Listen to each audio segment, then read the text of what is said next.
آگہی، اور وہ بھی بچیوں کو، اور خاص طور پر بیٹیوں کو۔ نہ بھئی، ہم اتنے بے شرم تھوڑا ہی نہ ہیں کہ کھول کھول کر بیٹیوں سے باتیں کریں۔ یہی ہمارے گھروں کا آج بھی طریقہ کار ہے۔ جن گھروں میں بزرگ ہوتے ہیں وہاں ویسی حش حش رہتا ہے کہ ان کو معلوم ہی نہ پڑے کہ آج کل باہر کیا ہو رہا ہے، اور گھر میں تو ان سے کنارہ ہی کیے رکھو، پرانے زمانے کے ہیں نا، کیا سمجھیں گے آج کل کی باتیں۔ ایسے ویسے کپڑوں میں خود یا بچیوں نے جانا ہے تو دادی دادا سے ملے بغیر ہی جانا ہے۔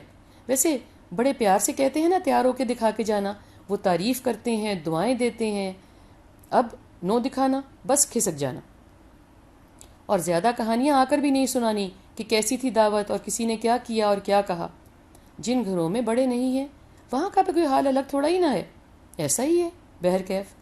ہر گھر کی کہانی الگ ہے، جس سے بچوں میں ایک خاص طریقے کا اور ایک خاص صورتحال کو سنبھالنے کا اعتماد ہی نہیں آتا۔ آزاد خیال ہونے کا مطلب یہ تو نہیں ہے نا کہ بے رہ روی کا بورڈ لگا کر ہی گھومتے پھریں۔ خیال کو آزاد ہونا چاہیے کہ خود کو پرکھا جائے، کہیں کسی نقطے پر اٹکا نہ جائے۔ خندہ پیشانی سے سوچنا اور مثبت سے خود کو تبدیل کرنا ہی خیال کی آزادی ہے۔ ایک سب سے خوفناک بات یہ ہے کہ آج کوئی بزرگ ہی نہیں ہو رہا، سب جوان اور کھلنڈرے ہیں، کون کس کو سمجھائے دین کا اور خوفناک فانی دنیا کا۔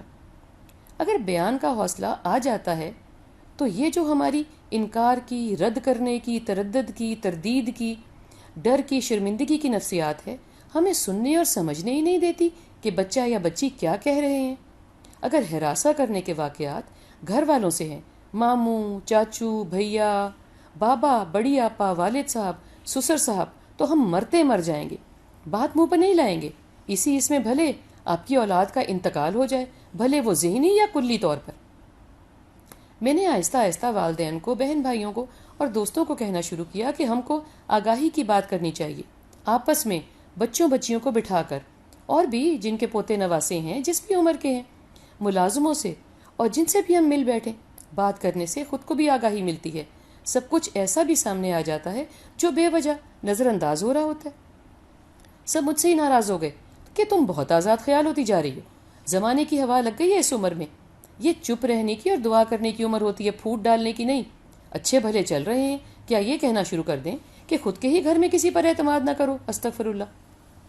میں نے والدہ سے کہا کہ چونکہ ہم ترجمے سے قرآن نہ پڑھتے تو ہم کو معلوم ہی نہیں پڑتا کہ اللہ سونا ہم کو کیا سمجھا بتا رہا ہے۔ ملنے ملانے کے آداب، خود کی حفاظت کے طریقے، جس کو آج روابط محدود کرو یا سوشل ڈسٹنسنگ کہا جا رہا ہے، اگر ہم سیدھے سیدھے خود کی زبان میں ہدایات سمجھتے بتاتے تو خیر تھی نا، مگر نہیں، قرآن کو تو وقت نہیں دے سکتے، کیا فائدہ، نہ آج فٹ ہی نہیں ہوتا نا مصروف زندگی میں۔